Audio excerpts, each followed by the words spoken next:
बोटांचं अंतर आहे। नागपंचमी, महाशिवरात्र आणि दररोज जसं तुम्ही कानामध्ये काही घातलं हे कानात छिद्र मोठाले होतात, बोटात अंगठी घातली वन पडतो, घडी बांधली वन पडतो, चष्मा घातला तो वन पडतो, असं या लिंगाला इथे वेटाळ घालून नाग बसतो। म्हणून लिंगांचा मधला भाग आहे तो बारीक होत चाललेला आहे का तिथे दररोज कवटाळू फळी काढून बसतो आणि इथे दररोज अशी वेगवेगळ्या डिझाईन मध्ये पूजा असते। जसं आपल्या अंगावर आपण कपडे घालतो तसं देवाला आम्ही फुलांचे वस्त्र हे तुमच्या नावाने वाहतो।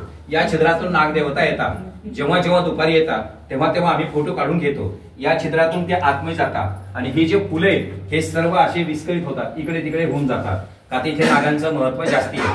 पाची पांडवांकडे गाय राहायची, ती दररोज यायची आणि या लिंगारू दुधांचा अभिषेक घालायची। तुम्ही काल्पनिक फोटो पाहिला असेल, शंकराची पिंड आहे, वरी गाय दूध सोडते, हीच ती पिंड। म्हणून देवी दैत्य सागर मंथन केले, त्या माझे औचित्य हळहळ सापडले, तिथून या विषय प्राशन केले, नीलकंठ नाम प्रसिद्ध झाले।